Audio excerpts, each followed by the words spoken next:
예, 오늘 은혜 받을 말씀은 에베소서 6장 1절에서 3절까지의 말씀입니다. 신약 제 성경책은 316쪽입니다. 찾으셨는 줄 알고 제가 봉독해 올리겠습니다. 자녀들아, 주 안에서 너희 부모에게 순종하라. 이것이 옳으니라. 내 아버지와 어머니를 공경하라. 이것은 약속이 있는 첫 계명이니 이로써 내가 잘되고 땅에서 장수하리라. 아멘. 예, 오늘은 어버이 주일입니다. 우리 부모를 공경하는 것이 약속 있는 첫 계명이고 축복이라고 말했습니다. 여러분, 로마 제국 말기에 아주 대조적으로 유명한 두 여인, 두 어머니가 있었습니다. 한 분은 성 아우구스티누스의 어머니, 그러니까 우리가 말하는 어거스틴, 쉽게 얘기합니다. 모니카와 네로 황제의 어머니 아그리피나가 그들입니다. 이 모니카는 방탕한 아들을 바로 세우기 위해서 13년 동안 눈물로 기도를 했습니다. 그리고 드디어 아들을 회개시켜서 성자로 탄생시킵니다. 근데 이 모니카라는 엄마가 친엄마도 아니에요. 이 모니카라는 엄마가 계모예요. 그럼에도 불구하고 이 아우구스티누스를 위해서 그가 방황하고 타락하는 순간순간들마다 13년을 눈물로 기도하면서 그 아들에게 요청을 했습니다. 그래서 드디어 아우구스티누스는 참회하고 그 유명한 참회록이라는 책을 쓰고 또 신의 도성 같은 저서를 웬만한 사람들은 거의 다 읽어보았을 것입니다. 그는 초기 기독교 교회의 최대의 사상가로 우리 기독교 체계에는 신학자요 모범적인 그리스도인이었다는 것입니다. 그래서 그의 신학 사상이 틀을 잡힌 것이 바로 이 아우구스티누스 때문입니다. 그렇게 훌륭한 아들을 모니카가 만들어놨어요. 만약에 어머니 모니카가 없었다면 우리는 결코 그토록 위대한 신앙의 그토록 위대한 책들을 만날 수 없었을 것입니다. 또 한 분이 계시죠. 네로 황제의 어머니 아그리피나 역시 아들을 무척 사랑했습니다. 너무나 사랑한 나머지 빨리 왕으로 황제로 세우기 위해서 황제인 자기 남편을 암살합니다. 그리고 드디어 네로를 황제의 자리에 앉혔지만 그로 인해서 무슨 일이 생깁니까? 이 네로 황제가 뭘 합니까? 자기를 황제로 세우진 어머니를 죽여버립니다. 아그리피나가 자식을 사랑한 결과는 복군의 탄생이고 파멸이에요. 자식을 사랑하는 마음은 똑같지만 모니카나 아그리파나 똑같습니다. 그런데 신앙적으로 사랑한 모니카는 아들을 성자로 만들었고 야심적으로 사랑한 아그리파는 자신도 망치고 그리고 자식도 망쳐버리고 말았습니다. 같은 어머니지만 한쪽은 천사이고 한쪽은 악마입니다. 사랑하는 여러분, 자식이 없는 부모는 있어도 부모가 없는 자식은 없습니다. 물의 근원이 없는 바다가 없고 심지 않은 곳에서 싹이 날 리 없습니다. 짓는 이 없이 자연적으로 지어진 집은 어느 것도 없습니다. 만든 이가 없이 만들어진 것은 없다는 것입니다. 인간의 세계가 실존한다면 신의 세계는 분명히 실존합니다. 이 상대적 관계가 유기적 관계는 천례적이고 끊어질 수 없는 불변성을 가집니다. 더욱이 부모와 자녀의 관계는 천례적 범죄의 유기성을 가집니다. 이 천례적이라는 말은 선천적이라는 말이에요. 사랑하는 부모님 여러분, 부모가 있기에 내가 있습니다. 또한 내가 있기에 내 자식이 있을 수 있습니다. 그러기에 나를 소중히 여기고 나의 가치를 귀하게 여기는 자는 부모를 소홀히 여기지 않아요. 곧 나의 뿌리는 부모님이고 부모의 뿌리는 하나님이시기 때문이에요. 많은 삶들이 치열하게 생존경제 속에서 숨가쁘게 돌아가다가도 밤이 되면 편안하게 안식할 수 있는 집으로 돌아갑니다. 그리고 어둑어둑 해가 졌는데 집으로 돌아가는 발걸음은요, 행복해요. 편안해요. 이제 안식할 수 있구나, 쉴 수 있구나. 제가 어릴 적에 어둑어둑 해가 져서 집으로 돌아가면 우리 집이 저쪽에 있는데 굴뚝에서 연기가 나면 쫙 가면 우리 할머니가, 그때는 우리 어머니가 바쁘셔서 할머니가 늘상 밥을 챙겨줘요. 우리 할머니가 따끈따끈한 밥을 아랫목에 이불 속에, 옛날엔 무슨 뭐 전자레인지 뭐 보온 이런 게 없으니까 그 이불 속에다 넣어서 따끈따끈하게 그냥 아랫목에 넣었다가 가면 그 따끈한 밥을 꺼내주는 그게 그리워서 연기가 나면 야 맛있는 밥이 기다리고 있겠구나, 우리 할머니가 따끈따끈한 밥을 아랫목에서 꺼내주시겠구나, 그런 마음으로 집에 오면은 하루의 모든 고단함이 그거 생각하나로 다 사라지는 것을 느낄 수가 있었습니다. 나라고 하는 분주한 삶 속에서 허덕이다가도 때로 나의 뿌리가 무엇인가를 돌아보며 자신을 되돌아보는 것이 인간의 본능일 것입니다. 자신의 삶 속에서 자아발견을 하지 못하고 자신을 경시하고 자학하는 사람은 불행한 사람이요, 그런 삶은 인생의 긴 노정에서 실패의 열매를 거둘 수밖에 없을 것입니다. 자신의 삶 속에서 자기 자신을 발견하고 좋지 않는 환경과 여건이라도 개선하려고 노력하는 사람의 삶은 반드시 성공을 가져올 수 있습니다. 사랑하는 여러분, 자기를 개선하려면 뿌리를 찾아야 되고 질서를 찾아야 돼요. 그래서 하나님은 질서를 창조했고 질서의 방주 내에서 인생을 주셨어요. 오늘 어버이 주일을 맞은 우리는 나의 뿌리, 나의 부모님을 어떻게 공경해야 되고 그 공경의 보상은 어떻게 축복으로 나에게 돌아올지에 대해서 생각해 보기로 해야 됩니다. 저는 한번 생각해 봤어요. 여러분, 어머니 볼 속에서 아기가 잉태하고 다 살아남지 않아요. 나는 이 자식이 싫다고 유산시키는 어머니들이 얼마나 많은지 압니까? 어쩌다 잘못 잉태돼서 몰래 유산시켜서 어떤 또 여학생은 임신을 하고 아기를 갖다 학교 화장실에서 나가지고 갖다 버려. 아니, 그런 부모가 우리 부모였으면 어쩔 뻔했어요. 우리 부모는 우리들의 태어남을 너무 기뻐하며 지금까지 이렇게 잘 먹이고 잘 입히고 잘 키우려고 애쓰는 부모 밑에 자랐다는 것은 엄청난 복이에요. 누구나 똑같이 그 복을 누리는 것이 아니라 여러분이 태어날 때 죽어지는 많은 아기들이 있다는 것을 기억하세요. 여러분은 부모 손에 기쁨으로 받아줄 적에 버려진 아기들도 많아요. 우리가 불평할 것이 부모에게 많이 있지만 그거 하나만 생각해봐도 얼마나 감사한지 몰라요. 야, 나를 버리지 아니하고 엄마의 태 속에 있을 때 죽이지 아니하고 나를 살리시고 키워주신 부모님 무조건 감사해야 된다는 생각을 해봅니다. 첫 번째, 부모 공경은요, 하나님의 명령이에요. 뿌리의 근원 되시고 원천이 되시는 영원하신 하나님께서 우리에게 부모를 공경하라고 말씀하십니다. 오늘 본문에 보면 자녀들아 너희 부모를 주 안에서 순종하라, 이것이 옳으니라. 내 아버지와 어머니를 공경하라, 이것이 약속 있는 첫 계명이니 이는 내가 잘되고 땅에서 장수하리라고 얘기했습니다. 오늘 어버이 주일을 맞아 우리는 나의 뿌리, 곧 약속 있는 첫 계명, 나의 부모님을 어떻게 공경해야 되며 그 공경의 보상은 어떻게 나에게 축복으로 되돌아오는지에 대해서 생각해 보기로 하겠습니다. 첫 번째는 부모를 잘 공경하는 일은 하나님의 명령이에요. 그래서 신명기 5장 16절에도 보니까 나는 너희 하나님 여호와의 명한 대로 내 부모를 공경하라. 그러면 너희 하나님 여호와가 내게 준 땅에서 내가 생명이 길고 복을 누리리라고 했어요.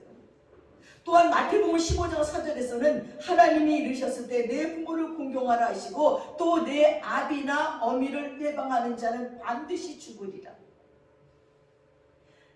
그렇게 하셨으므로 부모를 잘 공경하는 자에게는 생명과 복을 주시고 부모를 잘 공경하지 못하는 자에게는 죽음을 주신다는 극단적인 약속과 경고를 내리셨어요.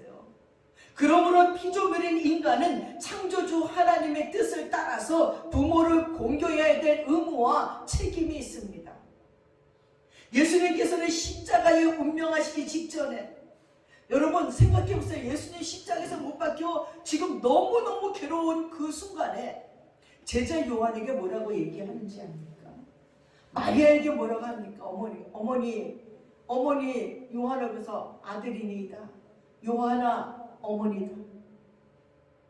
그 십자가에서 죽는 순간에도 자기 어머니 마리아를 요한에게 부탁하시는 효를 행하셨습니다. 그것뿐만이 아니에요. 예수님의 첫 번째 기적이 뭔지 압니까? 가나의 혼인잔치에 갔어요. 근데 어머니가 간곡하게 부탁해요. 야, 여기에 포도주가 떨어졌다. 그때 예수님 아직 내 때가 이르지 않았나이다. 여러분, 그 얘기가 얼마나 가슴 아픈 얘기인지 압니까? 어머니, 나 아직 죽을 때가 아니에요. 이 얘기나 마찬가지예요. 내가 이렇게 기적을 베풀고 일을 하기 시작하면 내가 십자가로 가야 되는 그 시간이 점점 좁혀진다는 얘기예요. 그러니 어머니, 아직 내 때가 되지 않았어요. 그럼에도 불구하고 어머니가 요청하니까 그 가나의 혼인잔치에서 물이 포도주가 되게 하는 놀라운 첫 번째 기적을 행하신 것이 우리 예수님이에요. 여러분, 롯기서를 보면 이 룻이 남편이 죽잖아요. 남편도 없는데 시어머니를 쫓아서 시어머니 고향으로 나라로 간다는 거예요. 시어머니가 아니다, 이제 니네 과부 됐으니까 니네 갈 길 가라. 아니에요. 어머니 가시는 곳이 내가 갈 거, 어머니의 나라가 내 나라고, 어머니의 섬기는 하나님이 나의 하나님입니다. 그리고 룻이라는 이 며느리가 극진히 쫓아와서 시어머니를 돌봐요. 효를 다해서 공경을 해요. 인간적으로 깊은 애정을 가지고 있음을 우리가 볼 수 있어요. 근데 이 롯이 그렇게 시어머니에 대해서 지극한 공경을 다했을 적에 그는 더욱 하나님을 깊이 믿는 믿음의 여인이 되었고, 하나님께서는 그녀에게 놀라운 복을 주셨어요. 그녀는 시어머니를 위해서 추수가 끝난 밭에 가서 이 보리 이삭을 줍는 거예요. 그 옛날에는 이렇게 막 추수를 하다가 조금씩 떨어뜨려 놓는데, 왜 가난한 사람들이 주워 먹고 살아야 돼서. 그럼 그거를 막 주워다가 보리의 알갱이를 주워다가 이삭을 주워다가 시어머니를 공경했어요. 근데 거기서 그렇게 그 보리 이삭을 주자가 어떤 남자를 만나는지 압니까? 보아스라는 남자를 만나요. 그 밭의 주인이고 부자이고 신실한 믿음의 사람 보아스라는 남자를 만나 결혼해요. 그래갖고 그 보아스를 통해서 아들을 낳는데 오벳이라는 아들을 낳아요. 이 오벳이 바로 이새의 아버지예요. 그리고 다윗의 할아버지가 되었던 거예요. 그리고 다윗의 뿌리에서 메시아인 예수 그리스도가 탄생됐어요. 여러분, 룻은 어려운 가운데서도 시어머니를 버리지 않고 떠나지 않고 그를 섬기고 공경하고 그의 뜻에 순종함으로 훗날 그의 계보에서요 이방인인 여자예요. 메시아가 태어나는 엄청난 축복을 받을 수 있게 된 거예요. 두 번째, 그러면 약속 있는 첫 계명의 참 부모 공경의 도리가 뭡니까? 부모를 공경한다는 것은 마음만 가지고 되는 것이 아니고 믿음만 가진다고 무조건 이루어지는 것은 아닙니다. 부모를 공경하는 것이 어떤 것이며 그것이 어떻게 행해야 하는지 알아야 되는 것이 중요해요. 공경을 바로 해야 부모님도 기뻐하고 공경하는 나에게도 큰 보람이 되는 거예요. 그러기 위해서 참부모 공경의 도리를 우리가 알아야 됩니다. 그러면 참부모 공경의 도리는 무엇일까요? 말씀을 준비하다가 어느 부모가 자식에게 보내는 편지라는 글을 읽었어요. 이거는 다른 사람 얘기도 아니고 나에게 들으라는 얘기인 것 같습니다. 제가 읽어드릴 때 여러분 한번 들어보십시오. 내 사랑하는 아들, 딸들아, 언젠가 우리가 늙어 약하고 지저분해지거든 인내를 가지고 우리를 이해해다오. 늙어서 우리가 음식을 흘리면서 먹거나 옷을 더럽히면 옷도 잘 입지 못하게 되면 내가 어렸을 적에 우리가 먹이고 입혔던 그 시간들을 떠올리면서 미안하지만 우리의 모습을 조금만 참고 받아다오. 늙어서 우리가 말을 할 때 했던 말을 하고 또 하더라도 말하는 중간에 못하게 하지 말고 끝까지 들어주면 좋겠다. 네가 어렸을 적에 좋아하고 듣고 싶어 했던 이야기를 내가 잠에 들 때까지 셀 수 없이 되풀이하면서 들려주지 않았니? 훗날에 혹시 우리가 목욕하는 것을 싫어하면 우리를 너무 부끄럽게 하거나 나무라지는 말아다. 수없이 핑계를 대면서 도망치던 너를 목욕시키려고 따라다니던 우리의 모습을 기억하고 있니? 혹시 우리가 새로 나온 기술을 모르고 무심하거든 전 세계에 연결되어 있는 웹사이트를 통하여 그 방법을 우리에게 가르쳐다오. 우리는 네가 얼마나 많은 것을 가르쳐 주었는지 아느냐. 상하지 않는 음식을 먹는 법, 옷을 어울리게 잘 입는 법, 너의 권리를 주장하는 방법들. 점점 기억력이 약해진 우리가 무언가를 자주 잊어버리거나 말이 막혀 대화가 잘 안 될 때면 기억하는 데 필요한 시간을 좀 내어주지 않겠니? 그래도 혹시 우리가 기억을 못해 내더라도 너무 염려하지는 말아다오. 왜냐하면 그때 우리에게 가장 소중한 것은 너와의 대화가 아니라 우리가 너와 함께 있다는 것이고 우리의 말을 들어주는 내가 있다는 것이 중요하기 때문이다. 또 우리가 먹기 싫어하거든 우리에게 억지로 먹이려고 하지 말아다오. 언제 먹어야 하는지 혹은 먹지 말아야 하는지는 우리가 잘 알고 있단다. 다리가 힘이 없고 쇠약하여 우리가 잘 걷지 못하게 되거든. 지팡이를 짚지 않고도 걷는 것이 위험하지 않게 도와줄 수 있니? 내가 뒤뚱거리며 처음 걸음마를 배울 때 우리가 너에게 한 것처럼 네 손으로 우리에게 빌려다오. 그리고 언젠가 나중에 우리가 더 이상 살고 싶지 않다고 말하면 우리에게 화내지 말아다오. 너도 언젠가 우리를 이해하게 될 테니 말이다. 노인이 된 우리의 나이는 그냥 단순히 살아온 것으로 이야기하는 것이 아니라 우리가 어떻게 생존해 있는가를 말하고 있음을 이해해다오. 이 글을 읽으면서 우리는 미래를 모르니까 먼저 살아보지 않았으니까 모르는 것이 참 많다. 자식 노릇도 처음이니까 못하는 게 많다 하는 생각을 했습니다. 그러나 첫째 순종해야 됩니다. 사무엘 선지자는 순종의 제사보다 나으니라고 했고 오늘 본문에서는 자녀들아 너희 부모를 주 안에서 순종하라 이것이 옳으니라고 했습니다.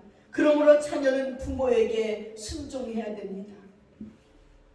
창세기 22장에 하나님께 순종해서 아들 이삭을 모리아산에 하나님께 바치려고 올라간 적에 아브라함과 아버지 아브라함에게 순종하여 묵묵히 제물이 될 희생의 제물의 각오를 가지고 아버지를 따라 올라가는 아들 이삭의 모습을 보십시오. 참으로 아들 이삭은 아버지의 뜻을 거부하지 않고 묵묵히 따랐습니다. 그래서 거기에 여호와의 이레의 축복이 있었습니다. 아버지의 권좌를 누리고 부왕 다윗의 명령에 불순종한 압살롬도 있습니다. 제가 이스라엘 예루살렘에 갔을 적에 예루살렘 골짜기를 보여주더라고요. 그 골짜기에는 잡초들이 쫙 나 있었어요. 근데 그게 거기 계신 분들이 말하기를 자식들이 말을 안 듣고 부교할 때마다 부모님들이 자식들을 그곳에 데려온다는 거예요. 그리고 거기서 교훈을 한대요. 그게 압살롬의 무덤이래요. 그래서 왕의 골짜기라고 얘기한다는 것입니다. 사무엘 18장 16절 19절에 보면은 압살롬이 무슨 짓을 했는지 압니다. 아버지의 권좌를 누려서 다윗 명령에 불순종하면서 비참한 종말을 맞았던 그 압살롬의 얘기를 해주면서 아버지의 말씀에 불순종하면 이렇게 골짜기에 무덤도 없이 묻힌다고 얘기해 준다는 것입니다. 자식의 입장에서 보면 부모님의 생각이 혹 안 맞더라도 순종하다 보면 부모님이 하신 말씀의 뜻이 무엇인지 알게 됩니다. 골로새서 3장 20절에 보니까 자녀들아 모든 일에 부모에게 순종하라 이는 주 안에서 기쁘게 하는 것이라고 했습니다. 또한 잠언 30장 17절에 보니까 아비를 조랑하며 어미 순종하기를 싫어하는 자의 눈은 골짜기에 까마귀에게 쪼이고 독수리 새끼에게 먹히리라고 했습니다. 섬김의 도리는 순종입니다. 두 번째는 형제끼리 화목하게 살아야 된다는 거예요. 저희 어머니는 기억이 자꾸 잃어버리는데도 눈치가 빠르셔요. 집에서 분위기가 안 좋은 것 같으면 저에게 와서 얘기합니다. 언니가 참아야지. 언니가 참아야지. 그러다가 우리가 삐져서 말을 안 하면 또 오셔서 목사님들이 다 포용해야지. 다 포용해야지. 아 시끄러워요. 또 오셔서 목사님들이 다 포용해야지. 그러면 되나. 목사님들이 다 포용해야지. 언니니까 참으라는 말보다 목사님이니까 다 포용해야지 하는 말에는 할 말이 없어요. 야, 저 어떻게 지혜로우시지? 기억이 안 나시는 것 같아도 어떻게 저런 말을 기억해내실까 하면서 속으로 웃게 되는 것을 볼 수 있습니다. 이렇게 부모님들은요, 수십만 원의 용돈이 필요한 것이 아니에요. 형제끼리 화목하게 사는 것이 너무너무 좋아하셔요. 형제가 화목하게 사는 것이 부모를 공경하는 도리예요. 부부간에도 고부지간에도 시누이간에도 이렇게 동성끼리 다 화목해야 돼요. 예수님도 하나님과 인간이 화목하게 하기 위해서 오셨다는 것입니다. 사랑하는 여러분, 우리 가정에서도 내가 화목제물이 되도록 기도하고 노력하시기 바랍니다. 그렇게 할 때 부모님의 마음이 평안하고 즐겁습니다. 형제간의 불효로 부모님께 근심을 드린다면 그것은 참다운 공경이 아닙니다. 야곱과 에서가 처음부터 화목하고 사랑했다면 그 부모인 리브가와 이삭의 마음은 훨씬 더 평안하고 즐거웠을 것입니다. 사랑하는 여러분, 우리가 살면서 왜 교회에서 가정에서 불화하는 것이 없겠습니까? 불화하는 그 마음이 얼마나 우리를 불편하게 하는지요. 화가 나서 확 뱉어버린 말들을 되돌릴 수도 없습니다. 그러나 곰곰이 생각하면 이 입을 어떻게 하면 좋을까 하면서 후회할 적이 한두 번이 아닙니다. 그래서 마음을 상하게 해놓고 그 마음을 돌리려면 얼마나 많은 시간이 걸려야 되는지 몰라요. 입으로 내뱉지 못하지만 마음으로는 그 미안함과 그때 좀 참을걸, 이제 생전 안 볼 것 같이 막 퍼붓지만 돌아서면 하룻밤도 못 가는 것을 볼 수가 있습니다. 그걸 옆에서 지켜보는 부모님들은 더 마음이 아픕니다. 그래서 우리가 형제들과 가정에 있는 모든 사람들과 친지들과 화목제물이 되는 걸 하나님께서 기뻐하신다는 거예요. 세 번째는 물질로 봉양해야 돼요. 모든 사람은 하나님이 허락하신 물질 세계에 살고 있으므로 순종과 화목만 가지고 부모를 참 공경한다고 할 수는 없습니다. 그러므로 자식은 물질로도 부모를 봉양해야 되는 필요가 있습니다. 어떤 노부부가 한 달에 10만 원 내는 지하 월수방에서 살고 있어요. 자식들은 다 키워서 좋은 직장에 다닙니다. 근데 직장에 다니면서 부모님들이 돈이 필요하냐고 용돈도 안 주는 거예요. 그리고 영세민 그거를 할래도 자식이 돈 잘 버는 회사에 다니기 때문에 안 되는 거예요. 그래서 이제 한 달에 20만 원, 40만 원 나오는 것 같고 10만 원 쇳돈을 두고 삽니다. 그리고 이 할아버지가 폐지를 주우러 다니는 거예요. 하루 종일 갖다 놓으면 1,500원 정도 법니다. 그럼 저녁에 들어올 적에 붕어 풀빵을 하나 사옵니다. 그 아내에게, 여보, 내가 오늘 고기 한 마리 잡아왔어. 꼬리부터 줄까? 머리부터 줄까? 이 할머니는 아파서 이제 기운이 없어 누워있는 거예요. 근데 어느 날 이 할아버지가, 여보, 우리 외식하러 갑시다. 그러고 이제 끌고 나오는 거예요. 휠체어를 싣고 나오니까 동네 사람들이, 아이고 할아버지 어디 가세요? 우리 오랜만에 외식하러 갑니다. 간 곳이 풀빵 장사 앞에서 풀빵 2개를 할아버지가 먹으면서, 여보 시커 먹어, 오늘은 많이 먹어. 이 아내가 풀빵을 받아 먹으며 오늘이 결혼 기념일이구나 하는 생각을 했답니다. 그 얘기를 들으면서 우리는 정말 부모님들이 돈이 필요한데 필요 없다고 생각하는 자들이 얼마나 많은지 몰라요. 제가 전에 의정부에 있는 교회를 다니는데 이 할머니는 길에서 나무를 사서 이렇게 팔아요. 근데 그 집에 신방을 갔어요. 근데 제가 신방을 가서 기도를 열심히 해줬는데 자식들 위해서 기도를 다 해주고 손주들 기도도 해줬더니 이 할머니가 너무너무 좋은 거야. 저는 그 당시 그 아들, 그 며느리, 그 손주가 뭐가 이쁠까? 이렇게 진짜 남루하게 살게 하는 자식들인데 내 동네 또 아줌마들이 나한테 일러주는 거야. 근데 그 아들이 의사네, 의사.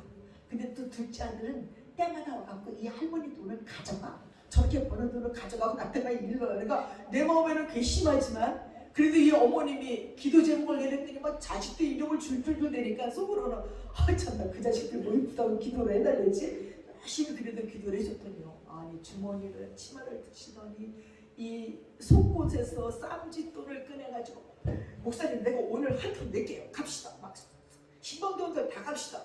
아니 그래가지고 그 의정부에 있는 그 떡갈비를 사주는 거예요. 떡갈비가 그러니까 사람들이 여기가 제일 맛있게 해요. 목사님 사람들이 뭘 먹으라고 진짜 맛있더라고. 널 먹으면서도 죄스러운 거야. 이 돈을. 나 돈 많아요. 나 벌어서 돈 많아요. 그래서 그게 옆에 있는 사람들 저 할머니가 쌈짓돈 내는 거 처음이에요. 생전 안 쓰는데 이게 웬일이에요. 그래서 나하고 하는 얘기가 우리 자식들 위해서 기도해줘서 너무 고마워요. 자기를 위해서 기도해준 게 고마운 게 아니라 자기 자녀들 위해서 그렇게 안타깝게 애절하게 기도해줘서 너무 고마워서 돈이 아깝지 않다고 내놓는 그 권사님을 바라보면서 야, 자식이 뭔데 주고 줘도 저렇게 아깝지 않게 생각하는 것이 부모님이구나 하는 생각을 했습니다.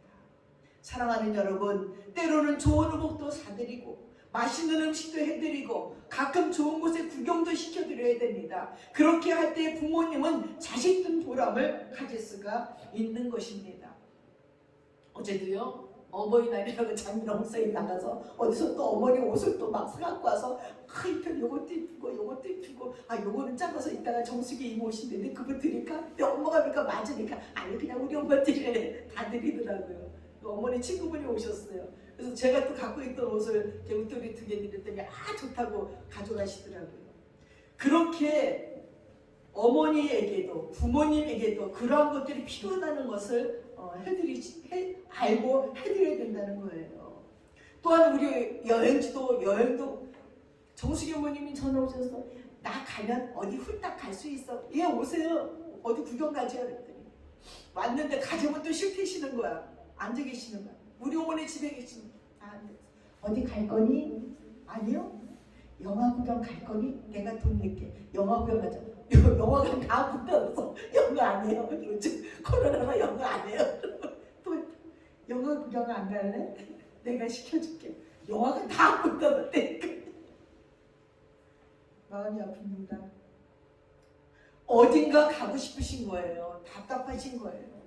나 공원에 갔다 올게. 나갔더니 아무도 없어. 또 오셨다. 10분 있다. 나 다시 한번 갔다 올게. 아무도 없어.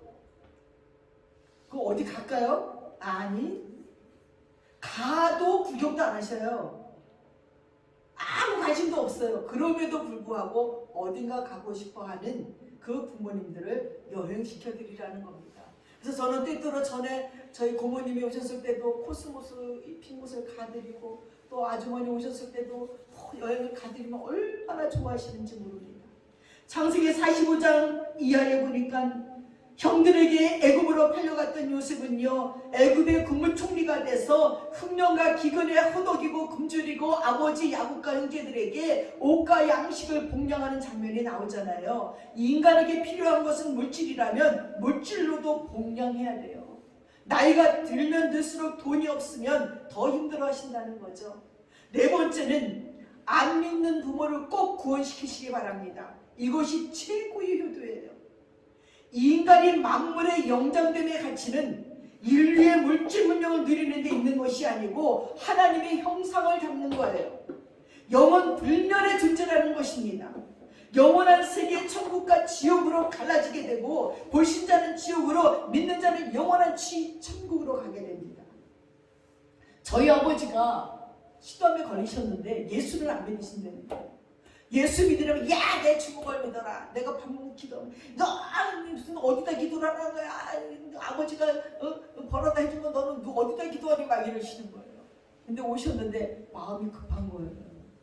아니 내가 예수 닮으니까 아버지 지옥 가면 뭐합니까? 나는 천국 가서 아버지 지옥에 있는 걸 내가 어떻게 그걸 보겠습니까? 3일을 금식했어요. 이제는 결단을 내야 되겠다. 그러고 나오면서 출근을 하면서 아버지, 저희 아버지가 저를 참 사랑하시잖아요. 아버지가 예수를 안 믿으면 아버지는 돌아가시면 영원한 지옥, 나는 영원한 천국. 그러니까 아버지와 나랑의 인연은 이때에서가 전부예요. 아버지가 돌아가시는 순간 아버지와 나랑은 영원히 헤어지는 거예요. 그러고 왔어요. 독을 품고. 우리 아버지가 심각한 거예요. 알아주고. 다른 거는 뭐 믿거나 안 믿거나 모르는데 헤어진다는 게 싫으신 거예요. 그래서 저녁에 이제 막 금식을 했을 때 기분이 하나것이 집에 들어갔더니 어머 저희 아버지가 성경책을 읽어 찬송가를 피시면서 구주의 십자가 보혈로 제식이 맞기를 원한 이 찬송하니 아버지는 어떻게 알아? 야 나도 옛날에 주일학교 다녔었어. 그때 배운 거예요. 그거를 부르시면서 같이 부르죠. 30번도 더 불러 40번. 나중에 졸려서 그냥 아버지 무릎 빼고 자고 울었지만 밤새도록 부르더라고요. 그리고 예수 믿고 천국에 갔어요. 아버지가 숨을 거두실 때 아버지 예수님 생각했네. 예수님. 그러니까 나를 이렇게 보면서 너보다 내가 더 급해. 마지막 말이 너보다 내가 더 급해. 지금 하나님께 가는데 네가 말하는 예수님 생각하는 그보다 나는 더 급하고 더 간절하게 생각한다는 것입니다. 저는 그 말을 듣고 안심했습니다. 그리고 아버지가 운명하시고 다 장례를 치르고 어느 날 꿈에 아버지가 계신 곳을 하나님이 보여줬어요. 뭐 한 일은 없어서 턱걸이로 천국에 갔는데 조그마한 옛날에 우리가 살던 그 동네 그 집인데 조그마한 이렇게 그 기와집 조그만 단칸방 같은 그런 집에 깨끗하게 앞에는 앞마당에 이렇게 꽃에다 물을 주고 계시더라고요. 그래서 내가 막 아버지 하고 들어왔더니 뒤로 물러주면서 너랑 나랑 이제 상관없다 그러면서 절로 가라 그러고 딱 방으로 싹 들어가시는데 아주 깨끗한 곳에 깨끗하게 바지 조거를 입으시고 꽃밭에 물을 주고 계시는 아버지를 보고 아 우리 아버지 천국 가셨구나. 비록 큰 집은 아니어도 막 너무너무 감사하더라고요. 저는 그때부터 아버지가 돌아가신 게 아니라 어디 가 계시구나. 그러니까 어디 놀러 가 계시구나. 이런 마음이 들어서 그다음부터는 한 번도 아버지 때문에 울어본 적이 없습니다. 그렇게 우리의 부모님이요 어디 가 계시는지를 알아야 돼요. 나만 예수 믿고 천국 가는 것이 아니라 운명은요 언제 어떻게 될지 몰라요. 오늘 건강하다고 뭐 다 살아 있습니까? 이 문 밖에 나가서 무슨 일이 있을지 몰라요. 그러기 전에 빨리 전도를 해야 되는 것이 가장 중요해요. 그 부모님들을 천국 가게 해야 되는 것이 가장 중요하고 부모님이 영원히 살아주지 않아요. 요즘에 주위에 계신 분들이 막 가니까 제 마음이 급해요. 아니 오늘까지 멀쩡했다가 내일이면 중환자실에 그리고 그 다음에는 운명하셨습니다 하는 얘기를 막 들을 때마다 예수 믿으셨나? 구원의 확신이 있으셨나? 이것이 얼마나 마음이 갑갑하게 하는지 몰라요. 여러분 정말 우리의 간절한 기도 먼저 믿은 자로서 예수 그리스도의 향기를 그리고 모범을 천하보다 귀한 영혼을 사랑하는 불타는 사랑을 열매 있게 해야 된다는 거예요. 갈급한 마음으로 내 생명과 바꾸겠다는 불타는 열정을 가지고 그리고 우리에게 부모와 형제들에게 꼭 예수 그리스도를 믿으라고 이 복음을 전해야 된다는 것입니다. 그럴 적에 세 번째 부모를 공경하는 자에게는요 그의 삶 속에서 돌아오는 축복은 다음과 같아요. 무디는 말했습니다. 부모 공경은 그 자체가 축복이라고 했습니다. 하나님께서 내 부모를 공경하라 이것이 약속 있는 첫 계명이니 이는 네가 잘되고 땅에서 장수하리라. 그러므로 부모를 잘 공경하는 삶에는 반드시 약속된 축복으로 보장되게 있어요. 첫째는 하나님 아버지와의 관계가 유지돼요. 하나님과의 관계가 회복이 돼요. 하나님과의 관계가 회복된다는 건 기도하는 것이 다 이루어져요. 만약에 부모님이 살아계시지 않으면요 부모를 만들으래. 이분을 내 부모로 섬기겠다 그래서 늘상 찾아가고 그 부모를 그 어른을 부모처럼 섬기면 똑같은 복이 임한다는 거예요. 룻기서 1장 16절에 보면요 룻은 어머니 나오미에게 어머니의 하나님이 나의 하나님이 된다고 말했어요. 어머니를 사랑하고 공경하는 마음이 곧 하나님을 사랑하고 그 믿는 신앙으로 승화한 것을 알 수 있습니다. 사랑하는 여러분, 그렇게 공경하면 하나님과의 관계가 회복되고 두 번째는 부모님의 사랑을 받습니다. 자식과 부모의 사랑은 천륜적인 사랑입니다. 그것은 어떤 대가를 바라고 하는 사랑이 아니에요. 출애굽기 2장에 보면 모세의 어머니 요굣벳은 새로 태어난 남자들을 다 죽이라는 바로왕의 명령 앞에요 죽음을 각오하고 모세를 살리잖아요. 그래서 모세를 나중에는 울음소리가 크니까 바로 왕궁에 보내고 자기가 젖을 먹이는 용으로 들어가서 모세를 키울 때 계속 얘기해줘요. 너는 하나님의 자녀다. 너는 이 땅을 구원할 자다. 계속 얘기해주면서 그를 키우잖아요. 사랑하는 여러분, 자식을 위해서 우리는 기도해야 됩니다. 극진히 사랑하고 기도해야 돼요. 이런 가정이야말로 하나님이 축복하는 가정입니다. 세 번째는 어디서든지 하나님께서 지켜주시고 땅에 사는 모든 일이 잘 되게 되어 있어요. 부모를 섬기면요 잘 돼요. 부모에게 불효하는 자들이 잘 되는 꼴 못 봤어요. 인생 살다 보니까 효도하는 자녀들이 잘 되더라고요. 오늘 본문에 보니까 부모를 공경하면 땅에서 잘 되고 장수한대. 물질적인 축복도 받는데, 요셉은요 아버지 야곱을 공경하고 그 집이 효도했더니요 남의 나라의 총리가 돼가지고 세상에 그 나라 살림을 좌지우지 다 해가지고 이 아버지만 모시는 거라 형제들까지 쫙 다 먹여 살리잖아요. 이 형제들이 아버지 야곱 밑에 있을 때는 쌈을 하고 요셉을 팔고 난리 됐지만 요셉이 먹여주는 대로 사니까 쌈이 없어. 요셉이 다 물질적으로 공급해 주니까 쌈밖에 없이 공짜로 사는데, 그런 복을 요셉이 받습니다.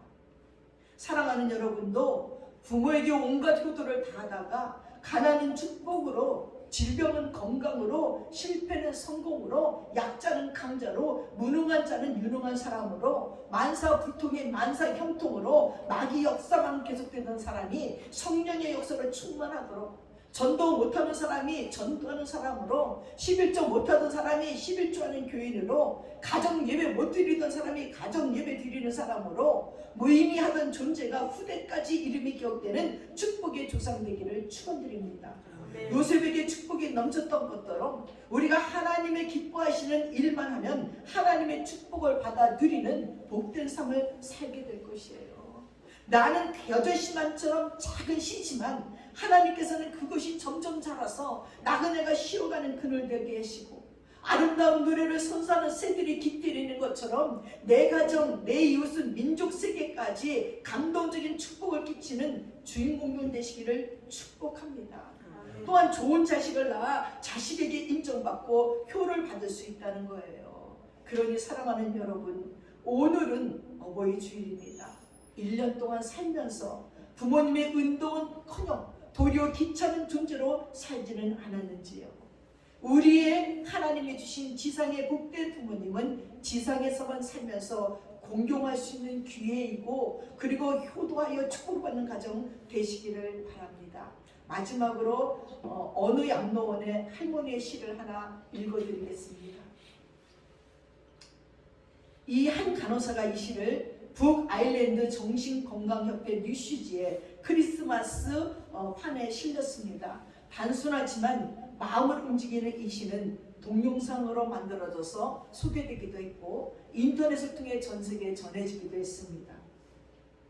간호사님들 무엇을 보시나요? 댁들이 저를 볼 때 무슨 생각을 하시나요? 현명하지 않고 변덕스러운 성질과 초점 없는 눈을 가진 투정이나 부리는 늙은 노인으로 보이겠지요. 음식을 질질 흘리고 대답을 빨리빨리 못하냐고 큰소리로 말할 때는 전 정말 당신들이 좀 더 노력하기를 원했습니다.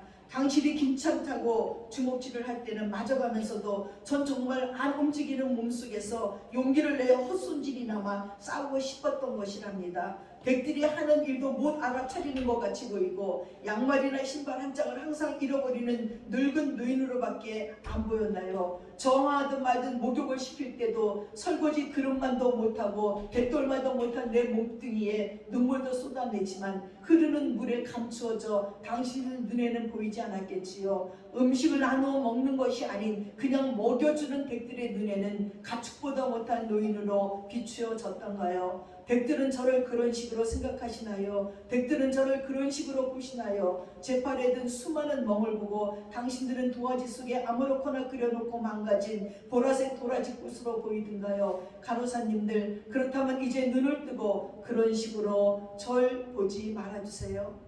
이 자리에 꼼짝하지 않고 앉아서 나의 의지는 상실되어 댁들이 지시한 대로 행동하고 나의 의지가 아닌 댁들의 의지대로 먹고 온몸에 멍이 들어도 아픔을 삭혀야 되었던 제가 누구인지 말하겠습니다. 제가 10살 어린아이였을 때 사랑하는 아버지, 사랑하는 어머니도 있었고 형제들과 자매들도 있었답니다. 16이 되었을 땐 발에 날개를 달고 이제 곧 사랑할 사람을 만나러 다녔답니다. 20살 땐 사랑을 평생 지키기로 약속한 결혼 서약을 기억하며 가슴이 고동을 쳤답니다. 25살이 되었을 땐 안아주고 감싸주는 행복한 가정을 필요로 하는 당신들, 어린 시절과 같이 귀엽던 어린 자녀들이 생겨났답니다. 30살이 되었을 땐 어리기만 했던 자녀들이 급속히 성장해서 서로 오래도록 지속될 관계가 맺어졌답니다. 40살이 되었을 땐 어리기만 했던 아들, 딸들이 성장해서 집을 떠나게 되었지만 남편은 제 곁에 있어 슬프지 않았답니다.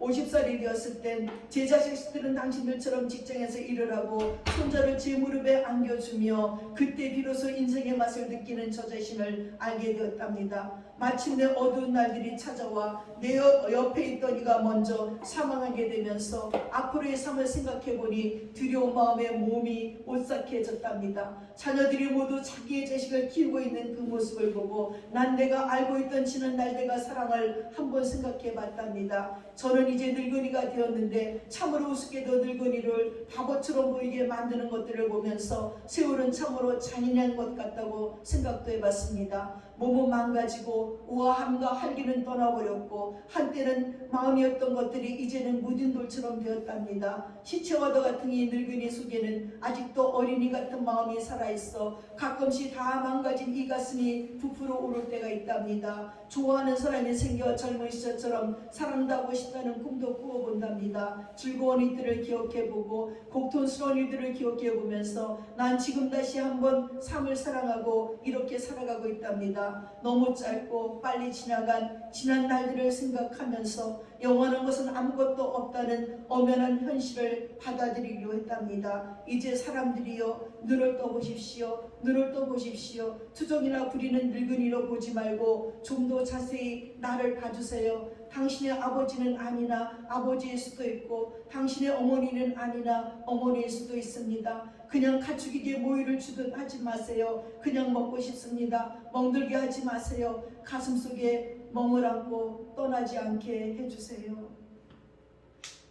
요양원에서 양로원에 계시던 할머니가 쓴 시입니다. 이 시를 읽으면서 오늘 저희는 다시 한번 우리들의 늙음 앞에도 겸허하시기 바라고 우리들의 부모님에게도 다시 한번 마음을 고쳐 그분들을 어떻게 공경하고 섬겨야 될지 생각하는 저와 여러분 되시기를 바랍니다. 기도하겠습니다. 사랑하는 아버지, 감사합니다. 우리가 살아온 인생 중에 너무나 많은 것들을 해주신 하나님께 감사드립니다. 또한 우리가 이렇게 성장하도록 많은 것들을 희생해 주신 우리 부모님들 감사합니다. 그렇게 좋은 부모를 우리에게 주셔서 우리를 이토록 멋지게 성장시키신 하나님 은혜에 감사드립니다. 오늘 특별히 어버이날을 맞아 다시 그분들의 삶들을 돌아다보며 우리가 자녀로서 어떻게 했는지를 돌아다보며 회개합니다. 하나님 용서해 주시고 이 땅의 모든 부모님들에게 하나님 용기 주시고 그리고 이 땅의 모든 자녀들에게 부모를 공경할 수 있는 마음을 허락하여 주시고 그들을 존경하며 그들을 섬길 수 있도록 인도해 주시고 또한 저희들도 우리들의 늙음 앞에 아버지 절망하지 않도록 도와주시고 끊임없이 우리를 위해서 십자가에 죽어주신 예수님의 사랑과 그 아들을 희생하신 하나님의 사랑을 기억하며 사는 저희들이 되도록 도와주시옵소서. 감사드리며 우리 예수님의 이름 받들어 기도드렸사옵나이다. 아멘.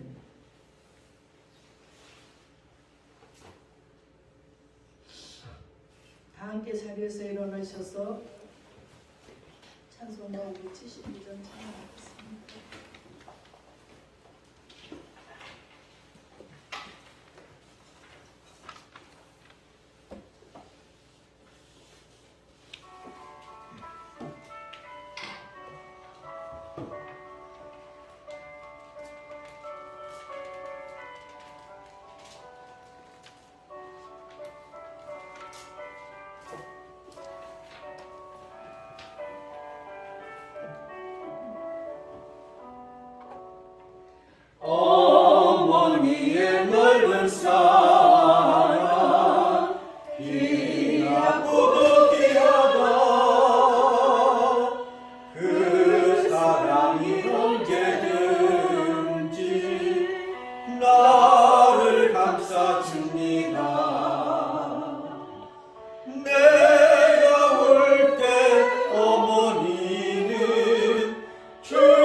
계절마다 모습 본 듯합니다. 믿는 자는 누구든지 영생을 얻으리. 들려주신 귀한 말씀 이제 힘이 됩니다.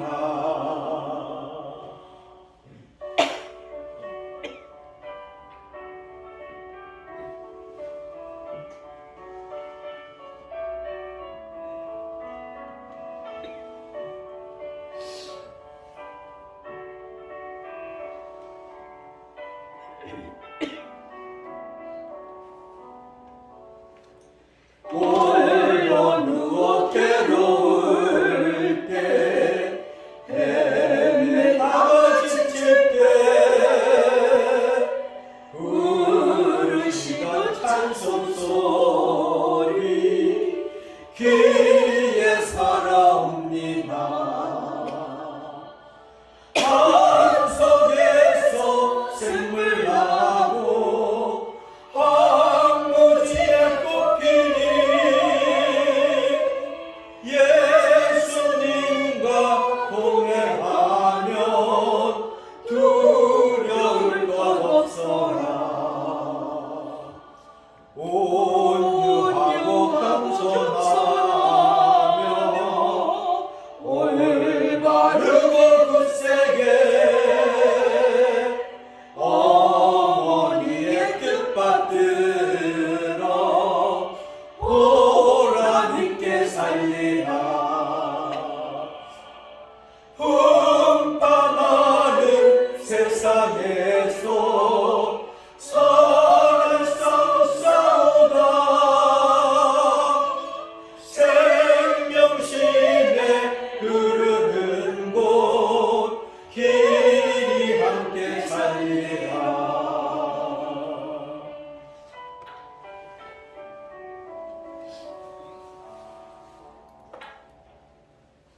기도하겠습니다.